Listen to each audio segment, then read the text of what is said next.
done. Bringing a city that is on the brink of bankruptcy back from that is not an easy thing to do.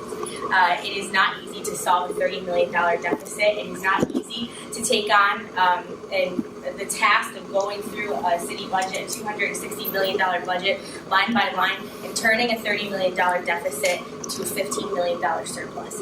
I talk about that a lot, but there's a reason why I talk about that a lot, because that's exactly where we came from.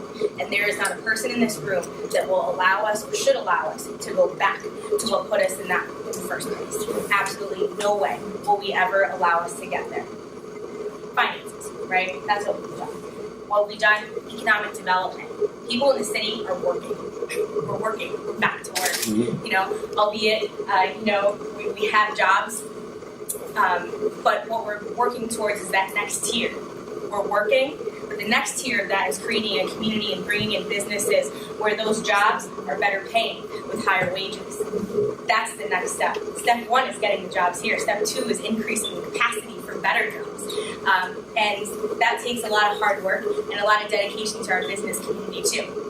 Happen to have a couple contacts with the Chamber of Commerce, so it works out pretty well.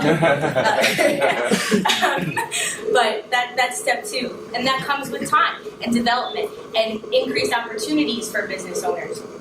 We worked so hard on putting together an economic development toolbox. You know, our economic development office of one person, who I'm sure he wants to kill me on a daily basis, but that office is constantly meeting with business owners, bringing in new businesses, answering those phone calls that we've been getting off the hook.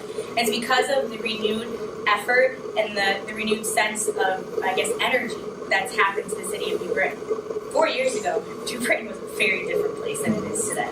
Depressed, sad. Nobody was talking about, the incredible things that we have going on downtown. No one was talking about, any of the successes that we've had today. Everyone was looking at New Britain as a laughing stock in the state of Connecticut.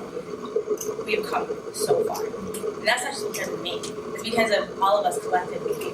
That's because of everybody in this room that volunteered for something, that took the time to go on a border commission, that dedicated an ounce of 2 minutes of time to helping further our mission, even if by talking to someone and telling them about what Team Stewart stood for, still does stand for, always will stand for.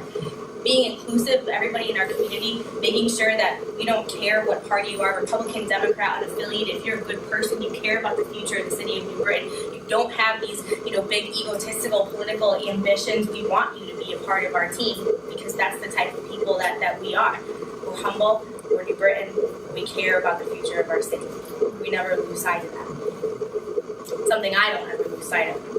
And thank you, Chairman Romano, because it's very flattering for everybody to mention, she wants to run for governor. That's great. That's wonderful. But I'm running for the mayor of the city of New Britain, the city that I was born and raised in and care so deeply about, the city that gave everything to me, the city that I went to school in, graduated college in, and had the unique opportunity to transform. And that's something to be really proud of.